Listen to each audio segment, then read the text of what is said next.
안녕하세요. 참이에요. 비트코인이란 무엇인가? 초록 부분 이제 설명드리려고 왔습니다. 한 줄 한 줄 번역본을 읽고 설명드리는 방식으로 진행해 볼게요. 초록, 순수 P2P 방식의 전자화폐는 금융기관을 거치지 않고도 어느 한쪽에서 다른 한쪽으로 직접 전달되는 온라인 결제를 가능하게 한다.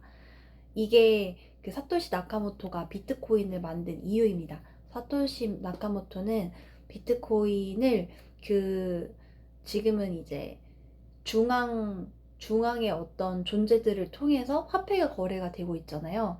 근데 순수 P2P 방식의 전자화폐, 즉 비트코인은 금융기관 없이도 어느 한쪽에서 다른 한쪽으로 직접 전달되는 온라인 결제를 가능하게 한다.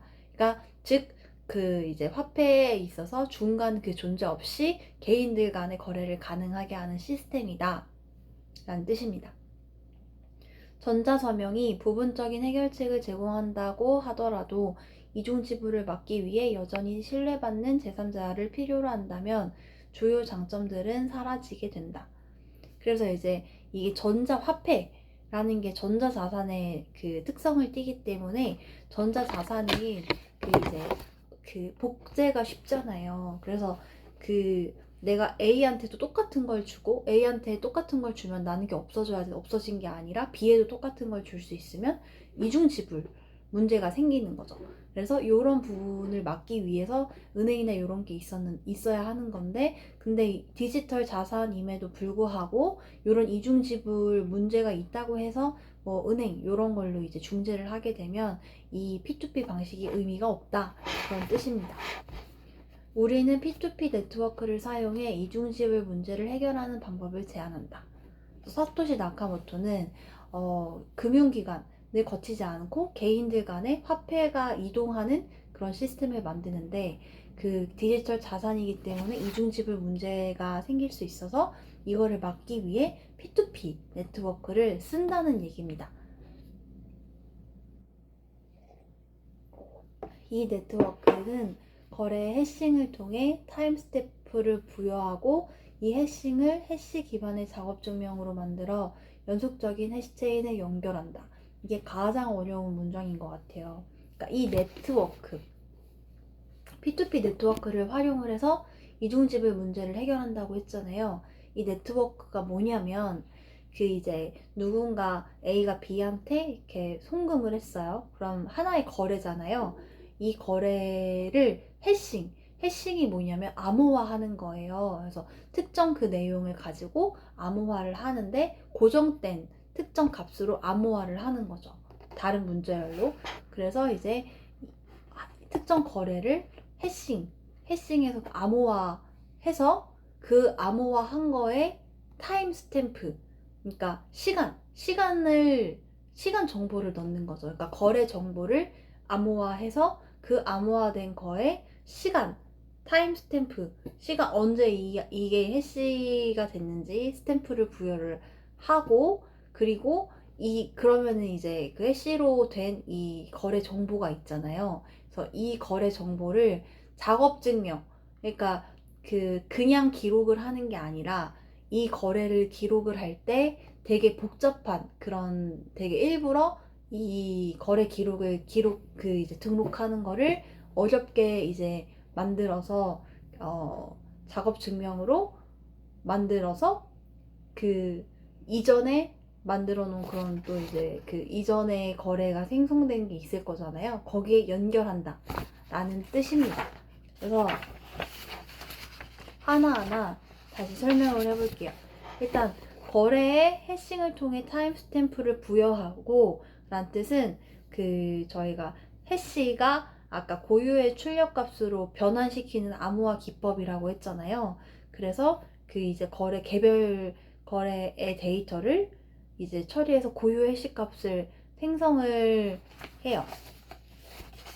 그래서 이제 작업 증명으로 만들어서 연속적인 해시체인에 연결한다는 얘기는, 작업 증명은 블록을 생성하기 위해 수행하는 계산 작업을 말한다. 그래서 블록을 생성하기 위해서는 일부러 이제 복잡한 계산을 수행을 해야 되는 거죠.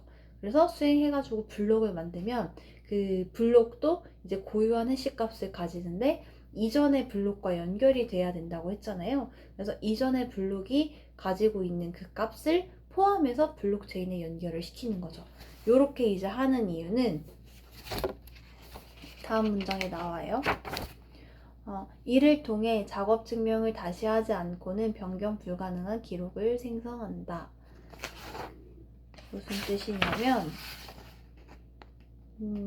아까 블록을 생성할 때 엄청 복잡한 계산을 수행을 해야 된다고 했잖아요. 그래서 이제 만약에 이 하나의 블록을 이제 변경을 하게 되면 하나의 블록을 변경할 때마다 작업 증명 그 이제 그 복잡한 계산 문제를 푸는 거를 다시 해야 된대요. 그러니까 블록을 변경하기 너무 어려운 거죠. 그래서 블록을 변경할 수 없기 때문에 이 복잡한 작업 증명이 결국 이 생성된 블록은 신뢰할 수 있다. 그러니까 되게 어렵게 만들어졌고 변경하기 어렵다. 그래서 그 자체로 이제 그 신뢰할 수 있는 불변의 기록이 된다는 내용입니다. 네, 약간 이 부분이 제가 의문이 있는 부분이 그러면은 이 작업 증명 복잡한 계산을 하는 그 이유가 단지 그 블록이 생성되기 어렵게 만들어서 그 다른 사람들이 이걸 수정을 했을 때 바꿀 수 없게 만들기 위해서 복잡하게 하는 건지 아니면은 이 복잡한 과정을 수행하는 그런 과정에서 거래의 해시 값을 검증하고 약간 요런 한 번 더 검증하는 그런 의도가 있는지 궁금한데 나중에 알 수 있으면 좋겠어요. 다음에 가장 긴 체인은 이벤트들이 목격된 순서를 증명하며 가장 큰 컴퓨팅 파워 풀에서 나왔음을 증명한다. 요거는 이게 블록체인이 그 이전 거에 연결된다고 했잖아요. 그래서 가장 길다는 건 가장 작업 증명이 많이 됐다는 내용이고 그렇다는 얘기는 가장 신뢰할 수 있는 블록체인이다 라고 얘기할 수 있다는 겁니다. 네. 그리고 네트워크 공격에 협력하지 않는 노드들이 과반수의 컴퓨팅 파워를 가진 상황이라면 이 노드들이 가장 긴 체인을 만들어내고 이들이 공격자보다 앞설 것이다. 저희가 이전 필수 개념에서 이제 공부했던 부분이 그 해시 레이트의 51% 이제 과반수 이상을 소유한 사람은 그 이제 잠재적으로 네트워크를 통제하고 블록체인을 변경할 수 있는 그런 권한이 생긴대요. 서로 이제 P2P 네트워크가 노드들 간에 서로 이제 검증하고 이렇게 해가지고 네트워크의 안정성과 신뢰성을 키우는 건데 특정 집단이 이제 결합을 해가지고 51%가 되면 이 네트워크의 신뢰성이 깨질 수 있는 거죠. 하지만 그래서 이제 가장 긴 블록체인들은 아닌데 어쨌든 네트워크 공격에 그러니까 노드들은 다 이제 각각 독립되어 있다고 가정을 하고 그런 협력하지 않는 노드들이 과반수 이상의 컴퓨팅 파워를 가질 확률이 높겠죠. 노드들은 다 개인이고 자신의 이익을 위해 움직이니까 그러면은 이제 가장 긴 체인, 가장 신뢰할 수 있는 체인을 이 사람들이 만들 거기 때문에 공격자들이 공격을 못하고 공격보다 앞설 것이다 라는 내용입니다. 네트워크 자체는 최소한의 구조만을 필요로 한다.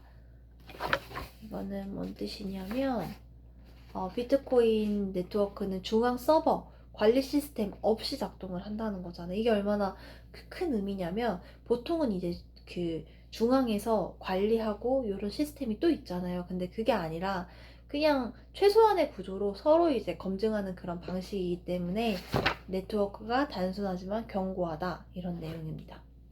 거래 메시지는 가능한 범위 안에서 최대한 많은 노드로 발신되며 각 노드들은 언제든 임의로 네트워크를 떠났다가 가장 긴 작업 증명 체인을 그들이 없던 사이에 일어난 일들에 대한 증명으로 받아들여 다시 합류할 수 있다. 거래가 발생을 하면 이 거래를 이제 전자 서명을 해가지고 블록에 이제 올리기 전에 노드들이 검증을 하거든요. 그래서 그 얘기입니다. 그래서 거래 메시지는 가능한 범위 안에서 최대한 많은 노드로 발신된다. 그러니까 이 거래를 최대한 많은 노드들이 함께 검증한다 라는 내용이고, 그럼 노드들이 항상 계속 같이 있어야 되는 상황이면 현실적으로는 어렵잖아요.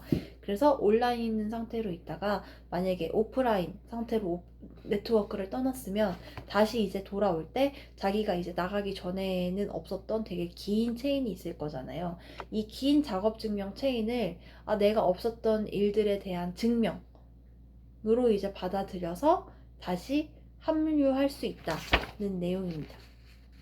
네. 그래서 온라인으로 돌아오면 그동안 발생한 거래 내역을 다 확인을 해야 된대요. 네. 그래서 다시 합류해가지고 최신 상태로 동기화 시킨다는 내용입니다. 그래서 지금 이 블록체인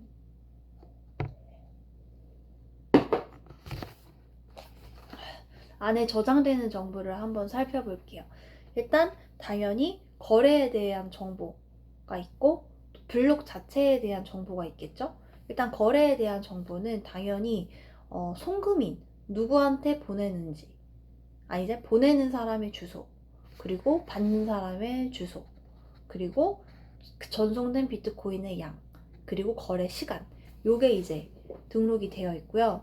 블록 자체의 이제 데이터는 뭐냐면 이전 블록의 해시값, 이전 블록을 다 이제 총괄로 하는 그 이제 해시값, 그리고 이 블록이 만들어진 타임스탬프, 그리고 이 블록 내에 있는 모든 트랜잭션의 해시값, 그러니까 이 블록 안에 모든 거래들이 저장이 될 거잖아요. 이 모든 값들을 포함하는 해시값을 이제 포함하는 머글 트리의 루트 해시, 그러니까 모든 트랜잭션을 다 포함하는 그런 이제 핵심 해시, 그리고 그 블록을 채굴하는데 필요한 난이도, 그리고 이게 해시 함수를 통해 해시 함수로 만들어진 문제를 복잡한 계산을 통해 풀어야 된다고 했잖아요. 그래서 이렇게 풀 때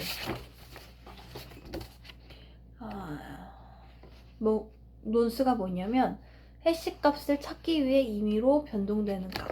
그래서 이 해시 값을 찾기 위해서 계속 이것저것 막 투입할 거잖아요. 그러니까 미지수 같은 개념인 것 같아요. 그래서 실제로 목표 난이도에 도달하기 위해 시도한 값, 논스가 이제 어쨌든 블록의 데이터로 기록이 됩니다. 네. 그리고 거래에 대해서 좀 자세하게 살펴보면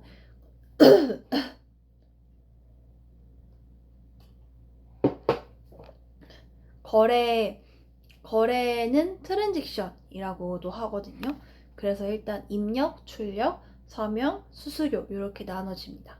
그래서 인풋은 뭐냐면 일단 송금자가 그냥 보유하고 있는 비트코인이에요. 그래서 그러니까 어떻게 보면 그냥 총 집합인 것 같아요. 그래서 비트코인이 여기 이제 모인 내역, 그리고 출력은 이 비트코인이 나간 내역인데, 하나 더 이제 알 거는 비트코인을 이제 출력은 받을 주소와 보내지는 금액을 나타내는데, 내가 예를 들어서 입력 금액과 출력 금액의 차이가 있으면 거스름돈이 이제 돌아오는데 그것도 이제 출력이라고 합니다.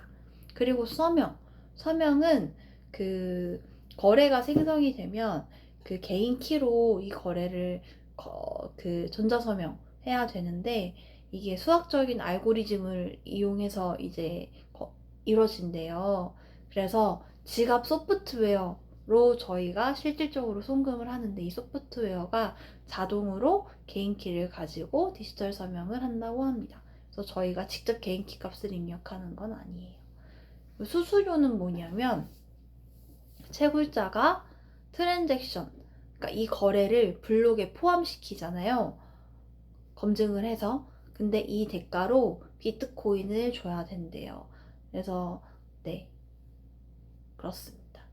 그래서 트랜잭션이 이렇게 구성이 되어 있는데, 트랜잭션이 어떻게 이루어지는지 저희가 한번 살펴보면, 일단 거래가 이제 생성이 돼요.